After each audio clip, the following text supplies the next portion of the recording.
I don't know everything that's in here, but I have been told some things that sound like they might make my blood pressure rise. We'll see how this goes. There is some rep news in here that I need to hear them say specifically to understand what's going on, but it sounds like a fairly big change to the game, which we've already talked about today, so I'm sure I will be a delightful ball of joy. Going forward, not every faction that you encounter in the game is going to be one that the players can actively work for.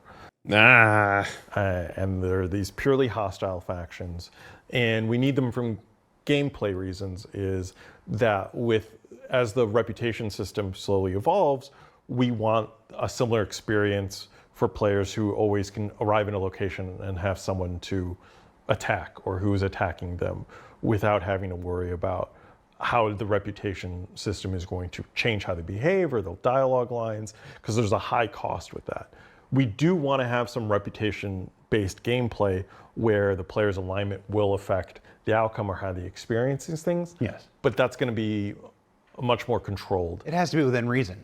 Yeah. It has to be within technical reason, has to be within a feature reason, has to be within time, the amount of time that we can invest into create. I'm gonna need so much more explaining for that. It has to be within reason. Yeah. It has to be within technical reason. Technical limitations on systems that were described to work a certain way, and now that they are putting the actual code down and developing the actual game, technical reasons. We evolve, Chris evolves, you guys evolve, we all have different ideas every week and whatever, and we start to think, this is the kind of game we want to make and stuff as we see players react. And I'm not, it's like I'm this. not It's into not this to one. say that maybe someday down the road, you're not going to be able to join space Nazis or whatnot, but at this moment, where we're at, Well, I don't say no. that's my point. But at this moment, where we're at, it's like, no, that's not something we're really looking for. But again, you going. Bro. Nah. I'm sorry, no. What? It's funny because when they were previewing distribution centers and they were talking about how you were going to have distribution center contracts that send you to a certain distribution center and like you're fighting your enemy there. And I was always like, okay, well, how does this work if you join somebody who's an enemy of that faction, but you have the rep, so they join you? Does that faction start shooting them? Do they shoot you because you're with them? How does that reputation factor into the way that would work? And genuinely, I was sitting here like a stupid little streamer asking these things because they're making a game that I like and I'm interested in the game. I'm not a freaking game dev. And I didn't go and do work to figure out how to make those things work.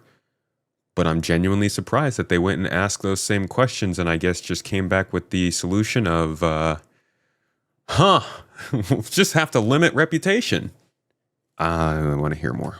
An early version of the reputation system had a lot more factions that you're working for. They were going to be very localized so that as you traveled from planet to planet, you were starting to build your reputation up. And it turned out like that level of complexity wasn't... Or maybe you mess up around a certain planet, so you go to the other one because those factions don't know you as well. Delivering on the experience that we wanted. So we kind of have pared back so that the factions will ideally have larger differences from each other so that you're not just shuffling back and forth between like 20 identical delivery companies. Like for 1.0, we want each, company that you work for to have its own vibe, its own voice, and those are going to be the ones, and for you to grow along with them from system to system. So a lot of the factions that we previously thought was going to be Pyro only or Stanton only are going to expand out into the other systems so you can have a continuous experience as you travel through the star systems. That part of it makes sense to me. That part of it makes sense to me. You want reputation that'll stick with you throughout the whole system. Phil. But I thought that was the guild reputation. I thought guild reputation was one thing and then faction reputation was another. So if we look at these factions, I was wondering about this when they showed this at CitizenCon.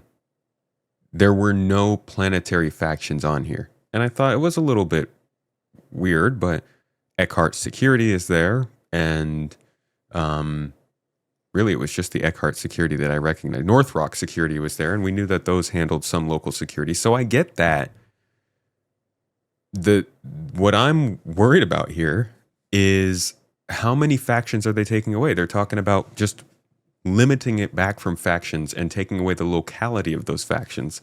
But in my opinion, that's part of what makes your ability to play or stay around one planet for a long time viable, because you could be the person that got ruined at this planet, so you need to go and work your way back up at another planet. And this, maybe Foxwell is at that other planet, so you can kind of get a little bit of help with their reputation, but they're not like locking that place down for you because you're still working for Microtech instead. Foxwell is just associated.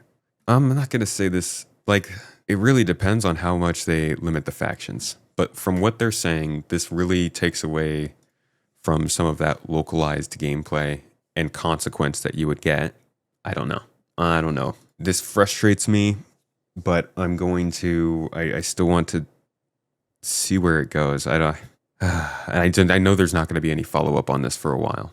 I don't mean consequences just for killing. I mean, like, if I do a job for the Ortani Syndicate, then I don't want, like, I would imagine that ArcCorp would make it harder for me to visit their planet because I work for a company that does terrorism and is unaligned with who they are. Now, if I go to ArcCorp and like reputation is going to define whether or not I can carry a weapon into ArcCorp or anything like that, it's no longer about ArcCorp. It's about Foxwell or somebody. And Foxwell doesn't own the planet. I'm not doing business. I'm not buying from Foxwell stores. I'm not transporting Foxwell's components. Maybe I am. Maybe they have plans for that. But like, Foxwell is the mercenary faction. It's not a faction that has other things that I would be working with them on. You know what I mean? That depends on factional consequences. We don't even have that yet. Right, but they're saying that they're reducing them. They're reducing the reliance on factions, at least particular factions, so that they can introduce larger factions that spread across multiple star systems, which, again, makes sense. I get that. But we're talking about the unique factions that they have had in the game this whole time that he is saying, guys, he's saying in this video, we used to have it this way, and we're changing it to this way. It's not like I'm picking and choosing. They're changing the system, and I think it could not be a great change for how the game was supposed to work before. Part of that is kind of limiting who you're going to be able to grow that reputation with. We're going to have local factions and local people that you can still get paying jobs with and do small mission chains with, but you won't necessarily be earning a permanent reputation with them that's tracked and affects other people. That's what I'm talking about. That's not getting replaced. He's telling us this isn't being moved somewhere else. We're taking this away from the local factions and we're building it around universal factions, which makes sense. But again, that's a big change. So it's going to be a lot more focused and hopefully deliver a more in-depth experience for those factions that you do work with. Down the road, we have plenty of narrative room to have them show up and start having outposts dedicated to them. And I think it's about, now we've had the character art time so that they have really cool bespoke armor that makes me want to go engage with them and loot them. And right now... but now my question is, will those gangs have reputation?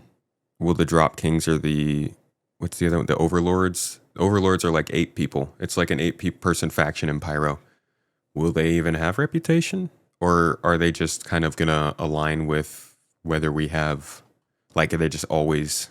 Yeah, how does that work in systems without crime stats? If I attack a Red Wind courier in the Pyro system, who gets mad at me?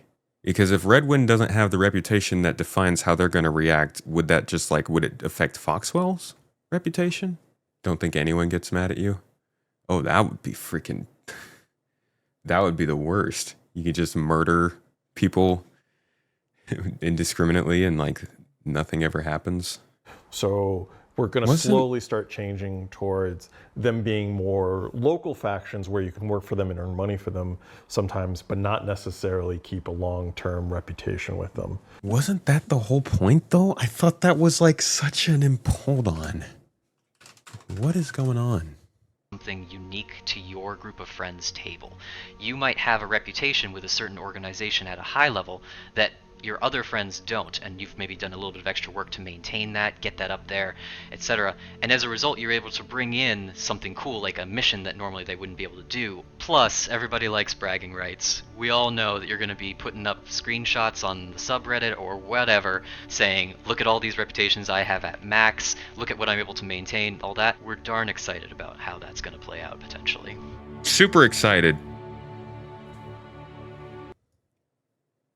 In a conversation tree, things like your affinity and confidence, essentially. So for this release, a lot of our focus is around missions and how that's going to be affecting things like your affinity and confidence, but going forward, you'll be having actions that affect your reputation of other kinds.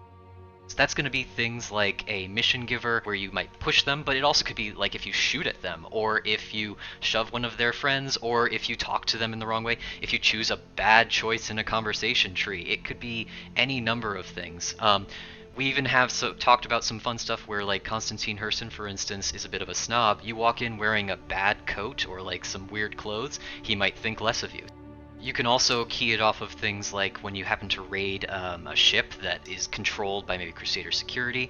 We could key it off of something like you go into the wrong area. I mean, you just walk into a club where the bouncer doesn't want you to be there. We could keep... That literally will not happen now. Like, something as simple as, I mean, unless Foxwell owns the locations in the city, that one sentence was like, I thought the whole point of reputation was literally so that if you did something wrong, the planet that you did it wrong to would complicate. It feels like they're changing this because there's problems with it. Paul said it on his podcast. You can't even tell when you're shooting the Crusader security when you go to the bunkers. That's the problem. If you told people easily who they should and should not be shooting, then maybe you won't have as many people shooting the wrong person and not being allowed back at the space station, man. You know what, Joan, I think you're right. I don't think we're going to get rid of armistice zones. I think you are correct. They might just say, screw the whole idea of security, of holding down the safety of these locations through game systems. Like, I don't know what they're going to give up now. This is a wild one. It would be excessive to keep you off the whole planet, but like maybe just a city, maybe just getting easy access into the city. This was the whole point. I thought they were making underground facilities. So if you got a bad reputation with the company, you'd land outside the city and then use an underground passage to get in and then smuggle in. Like, I just listened to them too much.